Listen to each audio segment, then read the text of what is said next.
nous allons écouter l'allocution du révérend docteur Dakota, une allocution magistrale du niveau doctoral. Il va parler pendant une quinzaine de minutes, mais nous serons richement bénis. On a déjà des carnets de stylos pour écrire, parce qu'il a besoin aujourd'hui de pouvoir témoigner aussi de sa gratitude envers tous ceux qui l'ont soutenu depuis qu'il a commencé son ministère. Il a servi le Seigneur depuis une décennie d'années. Mais le Seigneur a fait grâce aujourd'hui. Il veut maintenant rendre opérationnel et visible sur la place publique de toutes les activités qu'il a déjà commencé à faire. Et c'est ça la vision de Dakota, ministre-président. Après l'allocution du révérend docteur Dakota, sur les mots, il va annoncer officiellement ses activités. Et puis nous allons faire la présentation briève de Dakota, ministre. De quoi s'agit-il? C'est très important. Et je pense qu'on a beaucoup de questions. Juste après, il y aura une session échange. Pendant 10 minutes, c'est très important aussi. On va faire une session échange. Et après la session échange, nous allons procéder à l'appel au soutien financier pour soutenir la vision du docteur Dakota. C'est très important. Et on ne peut jamais bâtir un ministère sans argent. Je pense que les hommes de Dieu sont ici. En tout cas, ce mot, moi, tout ça, le ministère PT. Faire ce que moi, je vais appeler les prémices, hein, qui vont aider simplement l'organisation matérielle et financière des activités de Dakota Ministries. Mais je pense qu'à la longue, tu seras touché par les Seigneurs pour rejoindre les cercles de partenaires. Ce sera aussi très important pour soutenir cette vision.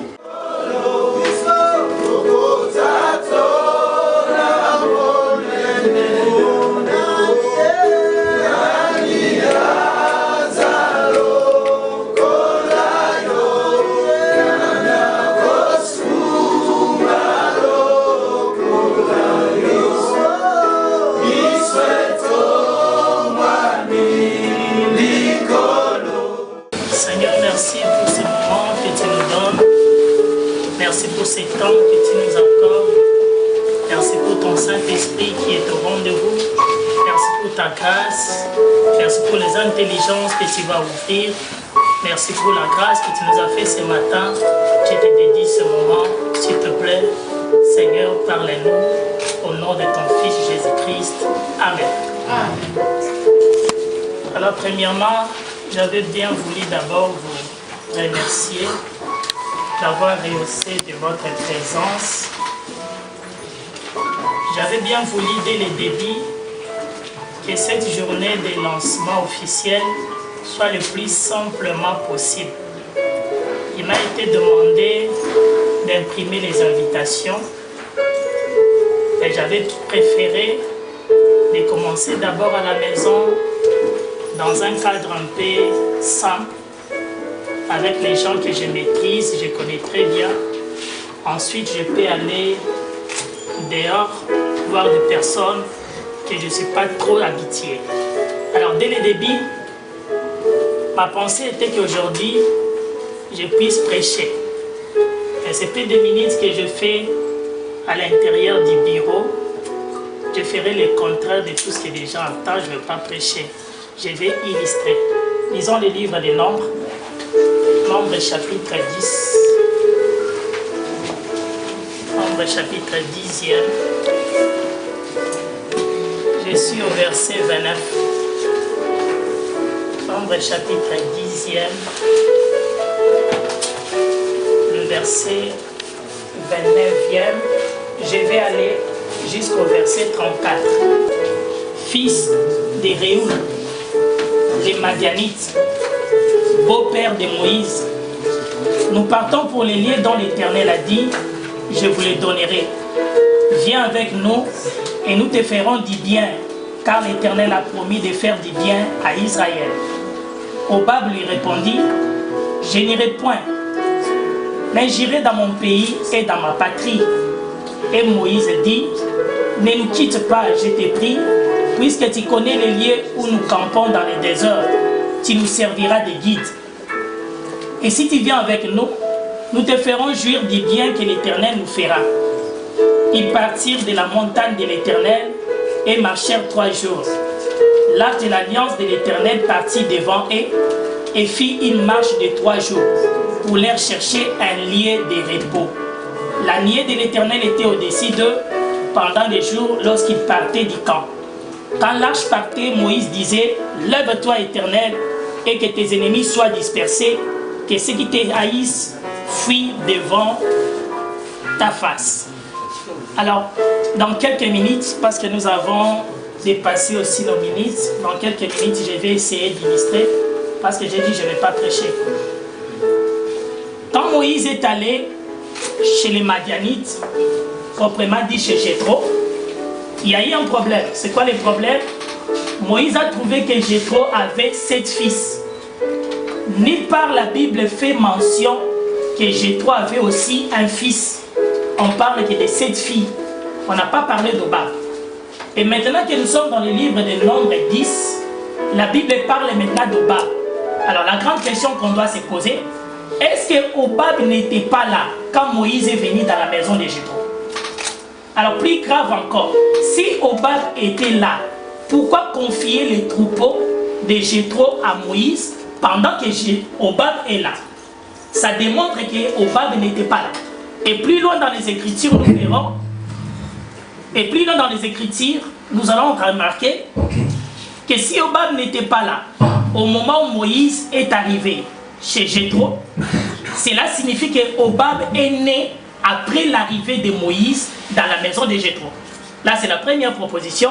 La deuxième proposition, soit il était encore un enfant, au moment où Moïse est arrivé chez Jéthro, Obab était encore un enfant.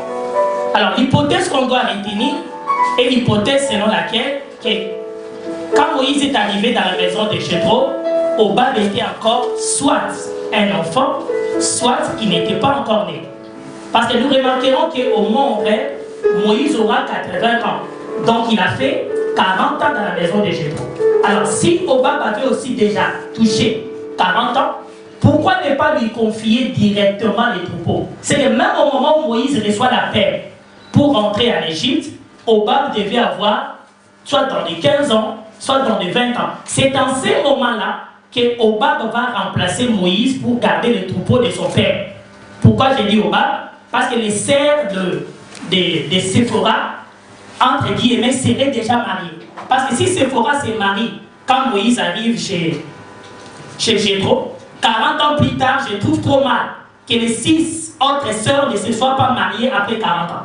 Donc si, quand elles étaient encore des jeunes filles, pouvaient garder les troupeaux de leur père, mais les jeunes filles, à 40 ans plus tard, ne pourront plus faire ce travail-là parce que sûrement, ils étaient déjà dans leur maison de mariage. Alors, Obab va sûrement remplacer Moïse. Arrivé dans le désert maintenant, Moïse va dire à Obab, accompagne-nous jusque dans la terre promise. Pourquoi Moïse dit ça? J'ai souvent dit aux lecteurs de la Bible, bien que la Bible dit, dans le livre d'Exode, chapitre 4e, que Moïse a pris les troupeaux de son père et est allé les nourrir dans les déserts. De quel désert on est en train de parler? Parce que dans les déserts, on ne peut pas trouver de l'herbe. Alors que dans la Bible, tous les déserts ne sont pas déserts. Les déserts qu'on est en train de parler ici, c'est les steppes. Parce que les Hébreux ont l'habitude d'appeler les steppes aussi comme déserts. Alors c'est dans les steppes qu'il est allé. Le vrai désert, Moïse n'est jamais arrivé dans le vrai désert. Les déserts où il y a des sables, les déserts où il n'y a personne, Moïse n'est jamais arrivé là. Vous verrez que Moïse va sortir les enfants d'Israël de la terre promise à Horeb. Arrivé à Horeb, c'est à Obab, vient nous conduire parce que de l'autre côté, le vrai désert commence, Moïse ne les connaît pas. Mais Obab les connaissait. C'était un esprit. Alors Obab lui dit, je n'irai pas ensemble avec vous, je vais rentrer dans mon pays. Parce qu'Obab considère que dans leur pays, il a assez de biens. D'ailleurs, son père avait des troupeaux. Il a de très bonnes conditions pour rentrer chez eux. Il ne trouve rien qui va aller faire à Canaan. Ok, aujourd'hui, pour me résumer, Obab sont les docteurs de la parole. Oui, c'est ça le grand résumé. Je refuse de partir avec Moïse parce que même quand je parle de l'autre côté, je suis bien. Quel autre côté? La science. Le docteur a à la fois l'allégorie, la théologie, il a aussi la science. Même si je pars dans les domaines de la science, je serai bien. Je n'ai pas besoin d'être dans les domaines théologiques. Obab dit non, moi je vais aller travailler dans les domaines de la science. Je suis un scientifique. C'est comme un docteur. Je n'ai rien envié au mont Horeb, même pas à Canaan. Mais Moïse dit, si tu acceptes de partir avec nous, nous allons partager toute notre richesse, ce que Dieu nous a promis, nous te le donnerons aussi. Alors, qu'est-ce qui m'étonne, c'est que le verset que je vous ai lu, le verset nous dit très bien qu'au même moment que Moïse causait avec Hobab, il y avait la colonne de nuée qui était là. Au-delà de la colonne de nuée, il y avait l'ange de l'Éternel dont Moïse avait vu. Et plus tard, dont Josué va voir. L'ange de l'Éternel auquel Dieu a dit à Moïse, je mettrai mon ange devant vous. L'ange de l'Éternel était là, la colonne de la nuée était là, mais Moïse avait encore besoin de Hobab pour les guider. Parce qu'il se pose maintenant un problème. La colonne de nuée que nous avons toujours évoquée dans nos prédications n'a jamais guidé le peuple. La colonne de nuée a toujours guidé le porteur des lâches. Y a-t-il quelqu'un qui le comprend? Oui. Quand la colonne de nuée s'élève pour monter, il n'est pas là pour conduire le peuple. Il est là pour conduire le porteur des lâches. Mais vous qui restez derrière, vous devez maintenant suivre l'arche qui est parti. Vous aurez besoin soit d'un Moïse spécialiste du désert, soit s'il n'est pas spécialiste du désert, il doit chercher Hobab. Hobab qui va maintenant lui indiquer à quel niveau se trouve l'arche. Parce que Hobab connaît les traces de pieds, même si le vent a effacé. Yes. Le vent peut effacer les traces de pieds dans les déserts, mais Hobab saura. Hobab sait même différencier qu'ici est passé les caravanes, ici est parti les hommes à pied. Selon leur démarche, ils sont des voleurs. Parce que voilà, les pieds des voleurs ne sont jamais droits. Hobab connaît cela. Quand il y a une équipe de voleurs qui se déplace dans les déserts, Hobab sait dire que les traces ici sont les traces des chameaux. Ici, ce sont les traces de pieds. Même si le vent est venu pour éliminer les traces, Hobab sait connaître même la déformation de la terre, là où les hommes sont passés et là où les hommes ne sont pas passés. C'est pour dire que Dakota Ministry n'est pas une église, c'est un cadre que nous allons organiser pour prier. Parce que la Bible dit dans le livre d'Ézéchiel, il dit à l'homme habillé en blanc, entre, tu vas marquer tout celui qui est en train de se lamenter sur les abominations qui sont en train de se passer en Israël. Ok, se lamenter ne suffit pas, il faut aller plus loin, crier. Parce que s'il suffit seulement de s'arrêter à se lamenter, il faut aussi aller plus loin, crier. Ok, Dakota Ministry vient maintenant pour crier, dénoncer les abus, les dérapages doctrinaux qui se font aujourd'hui dans l'église. Alors nous ne sommes pas là comme des paisibles personnes qui vont, je ne sais pas, se lamenter à longueur de journée, mais nous devons répliquer. Répliquer pour montrer à l'église comment rentrer dans la sainte doctrine. Alors attendez-vous aux critiques, attendez-vous aux incites. Moi je me suis déjà préparé pour ça et je vais me préparer encore plus avantage pour ça. Parce que je ne laisserai plus jamais les dérapages doctrinaux dans l'église. On va les dénoncer. Alors, Dakota Ministry n'est pas une église, c'est-à-dire nous n'allons pas organiser des kits. Ne vous attendez pas, quitte chaque jeudi, quitte chaque dimanche, ça ne se fera pas. Dakota Ministry va organiser des grandes conférences qu'on va publier sur Internet, qu'on va mettre sur les supports CD ou USB, qu'on va publier partout pour dénoncer les mal qui se font. Alors nous sommes aussi contre l'évangile importé. Shabash Mission, disons, Dakota Ministry, c'est habitué avec Shabash. Dakota Ministry est contre l'évangile importé. Parce que cela est fait aux États-Unis, parce que cela est fait en France, on est obligé de le faire au Congo. On va le faire s'il vient de la Bible. Or, de la Bible, quand nous la lisons, nous la comprenons plus clair. La même Bible que nous avons est la même qu'on utilise en France, aux États-Unis, partout. Nous allons expliquer les mesures qui sont liées. Alors, je profite de l'occasion pour ne pas m'éterniser à lancer officiellement la sortie des Dakota Ministry. Que Dieu vous bénisse. Amen. Est-ce que nous pouvons pleurer le Seigneur?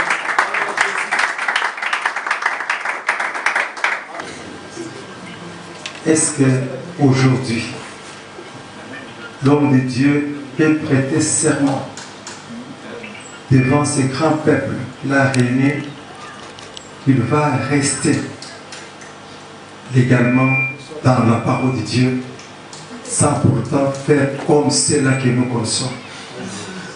Merci. On ne peut pas partir en guerre pour combattre la chose qu'on va faire soi-même dans les années qui vont venir, mais qu'on fait déjà. Donc combattre quelque chose qu'on ne sait pas faire soi-même. J'ai souvent dit au Congo, il y a une catégorie de serviteurs de Dieu qui font la même chose qu'ils ont contredit il y a de cela 10 ans. Alors moi, j'ai pris le soin de dire que c'est que je ferai. Parce qu'il y a des choses qu'ils nous ont dit, aujourd'hui, ils l'ont remis en question. D'où il faut une étude sérieuse de la Bible. Quand vous dites une chose, de ne pas vous remettre en question. Donc je ne pense pas me remettre en question. Je vais même plus loin pour répondre à une question que vous n'avez pas posée. Avant de dire. Voilà, la question en question, si je devais le faire, je devais le faire longtemps. On est déjà sollicité dans l'occultisme plus de 20 fois. Si je dois le faire, je devais le faire depuis longtemps. Alors je trouve ça trop mal. Quand j'allais dans la Ngomba Mantere, la Sidikicité, et maintenant la Simba, je trouve ça un peu aberrant. Elle aussi, Simba, moi, c'est l'équipe.